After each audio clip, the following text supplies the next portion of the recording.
Today on the Charge Up, baseball looks to get back on track. Softball honors their seniors.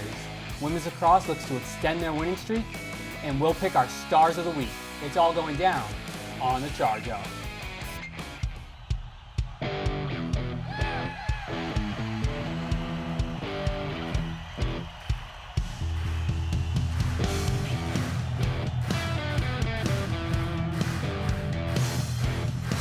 Hello everyone, welcome to the Charge Up. I'm James Cassidy, and with me today is Devin Maida, Chris DiGeronimo, and Ethan Cardona. What's going on, everybody? Good to be back. Great weekend in sports. Nice win streak for softball. All true. Let's get to the action. Baseball suffered a 3-game series sweep at American International over the weekend, losing 8-1, 6-2, and 12-7. Guys, what went wrong for the baseball team this weekend? Well, it was a rough week for our boys, but I think it was all the hitting. The bats went quiet besides that last game, but we saw that didn't really matter because the pitching didn't really help out too. It was a rough weekend for the boys. Nothing too big of a deal, but they just got to clean up some of these errors and just get the bats going. Yeah, when the pitching was good, the hitting wasn't there, and then when the hitting was there, the pitching wasn't good. So just kind of lopsided weekend for the Chargers, and it showed on the field. Yeah, I think we've seen this team rely on one aspect of the game, like you mentioned, Chris. It's either you're focusing on, our pitching's good, so we don't really need to hit, or our hitting's good, so if our pitching sucks, it's whatever. Yeah. And you finally saw both sides didn't do too hot. And we saw the demise as you fall in 3 games to AIC. It's hard enough already going to Massachusetts.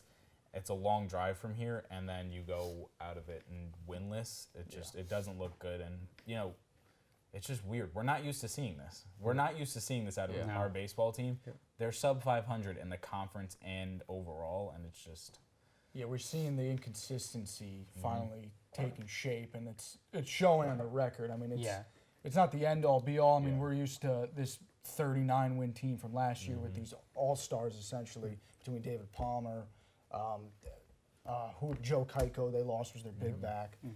But you still have Matt Chamberlain, who's been on a low-key tear this whole time. And I saw that game, the home game against Pace last week. He looked like Kevin Pillar out there, Superman, making diving catches left and right. That was cool to see. But we'd like to see these inconsistencies clean up, especially with the errors, like mental mistakes. I think the errors have been a big key for this team. It's in games where they have actually been able to stay close with some teams, it's these errors that are really the reason they're ending up with a loss in most of these cases. It's not just that their pitching, we've seen, their pitching hasn't shown up in some games, their hitting hasn't shown up in some games, but you have to at least have solid defense. It's like the first domino to fall. Honestly, because if we have all these dominoes falling, there's no shot of anything positive coming out of the scenario.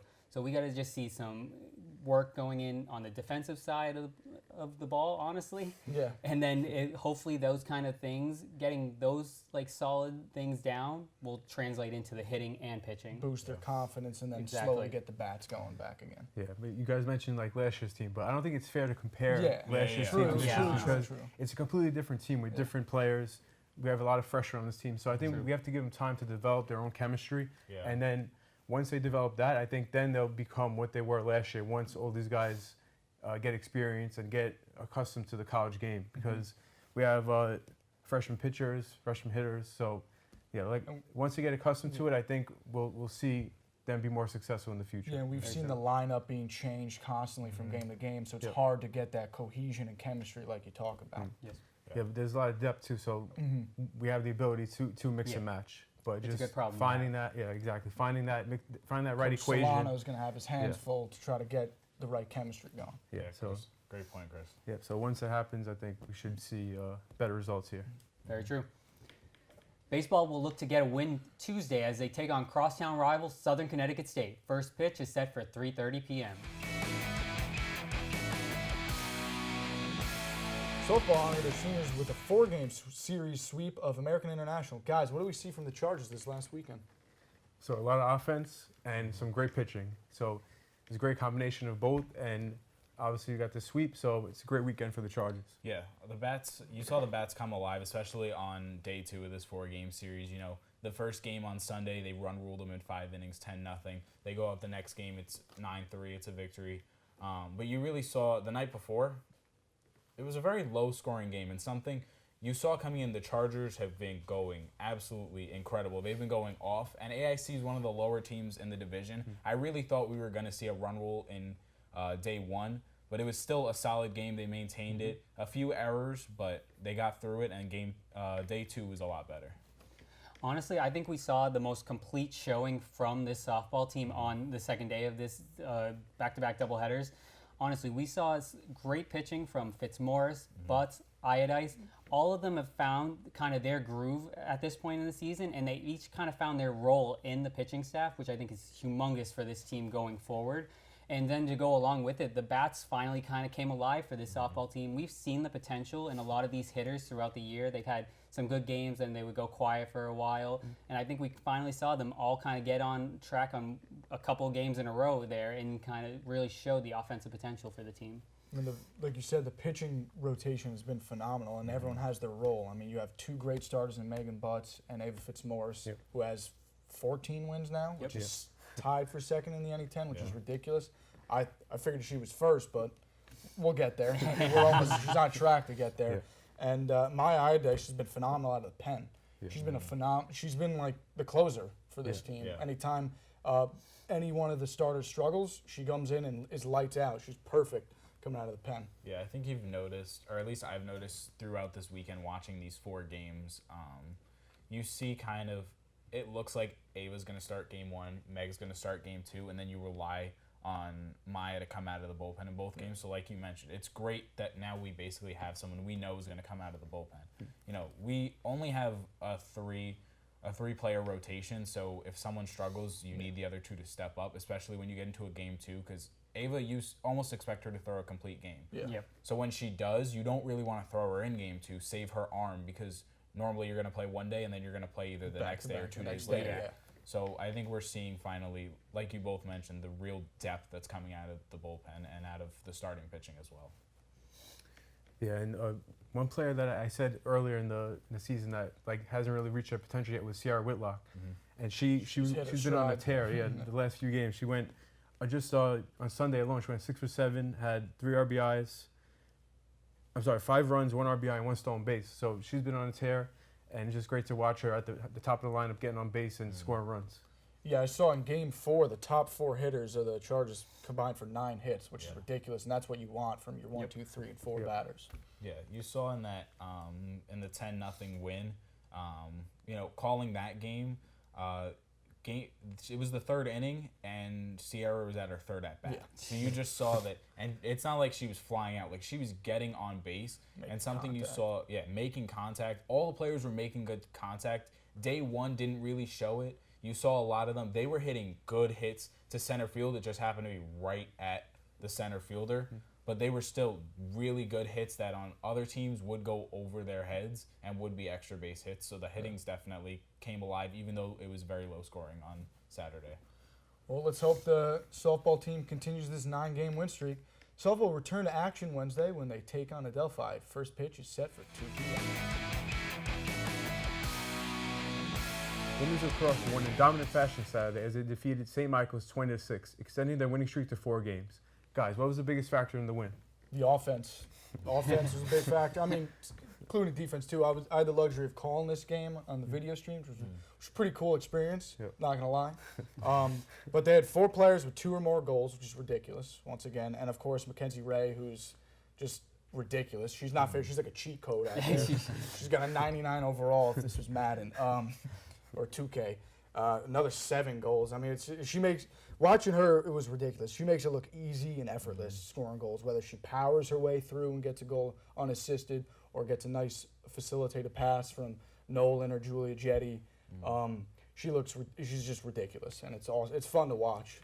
Good. Yeah. Something I saw, you know, you're always talking about Julia Jetty dishing out apples. This time, you know, she was taking them and eating them. She had 4 goals, 3 assists on the day. You know, we were actually at softball calling that game, and we looked at the stats. We were like, wow, she's scoring. And then it was just goal after goal after goal for her. And you really saw just every time you looked, it was like just a different player was scoring. And they were spreading the wealth in this game, which is really nice to see. They got a break and finally didn't have to play a ranked team. And they really stepped up and blew them out. Yeah, another player that stepped up was Caroline Marr. She had 5 goals. So another another option to this offense that has been incredible over the past 4 games. I think that's the biggest key is that we've seen players like Caroline Marr and Kendra Nolan actually step up and have big goal games. It's like we've gone so used to saying, yes, somebody has to step up along with Mackenzie Ray for this team to really be successful. And we're starting to see a bunch of players starting to step up and take their shots and go for their own goals right now. Because a lot of teams, we knew that they were going to start trying to zone in on Mackenzie, and we're seeing that other players are realizing that too and taking their opportunities. And it makes this team even more dangerous than they already were. Yeah. We kind of predicted this winning streak because the schedule got easier, and we said that they're going to have to step up and try to gain more momentum because they're playing easier schedule, not playing these ranked teams. You have to take advantage. They should step up, and they should be more dominant, and that's exactly what they're doing now. Yeah, and something else we're seeing is kind of one of the unsung parts of the game of lacrosse is the draw controls. And Kendra Nolan has just been going off. She went off a career-high 14 draw controls on Saturday. It's ridiculous. They had possession almost the entire game. Exactly. Yeah. You have once you get possession, then you score those goals. Those 20 goals don't happen from, they're going to create turnovers. They're not going to create that many to the point where you're going to score 20 goals off them. So getting controls off the draw, I think there was a point they scored 3 goals in like 30 seconds in this game. So it was just absolutely ridiculous to see. Yeah, so hopefully they keep it up, and hopefully we could get this winning streak to 5 games. Yeah. Hopefully. Women's lacrosse will return to action Tuesday when they take on LU Post. First draw is set for 7 p.m. Welcome to our Stars of the Week segment. The guys will pick 3 players they think had outstanding performances. Guys, which players made the cut this week? For me, my star of the week is Gianna Guerrera, goalkeeper for the women's lacrosse team, who's been on fire for all 4 of these games in their win streak. She had 7 saves against ASC, 15 saves against Southern New Hampshire, then 8 saves against St. Michael's. All wins. She all got credit for the wins. She's been lights out. 3rd in the NE10 with 135 saves. 2nd in the NE10 with save percentage, 56%. 3rd in goals against average with 8.81. That's my star of the week right there, and that's another reason. She does get lost because of this offensive juggernaut that the Chargers are, but you can't forget good goalkeeping is going to keep you in every single game. Exactly. Definitely. So my star of the week is not a particular player, but a whole team. So my stars of the week is the women's tennis team. They recently broke their single season wins record with 11 wins, which they set last year when they got 10 wins.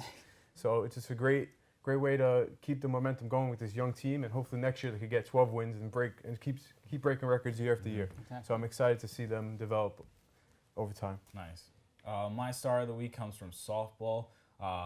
This week, not the shortstop, but the catcher, Maya Case. We talked about last week the injuries at the catcher position, and they decided, Maya Case was going to come from shortstop. They were going to make some changes defensively and throw her behind the plate, and she stepped up. They won all 7-8 games that she played behind the plate. Not to mention her bat was still coming alive. 12 hits, 9 RBIs on the week. She absolutely went off. 5 extra base hits as well. So she's producing on both ends. She had no pass balls, no wild pitches over, which she's a shortstop. So for her to go behind the plate and just go off like that is really impressive. So that's my star of the week. Nice. That's all we have for you this week on The Charge Up. For live game streaming, go to newhavenchargers.com. And for up-to-date campus news, visit thechargerbulletin.com. I'm James. I'm Devin. I'm Chris. I'm Ethan, and we'll see you next week on The Charge Up.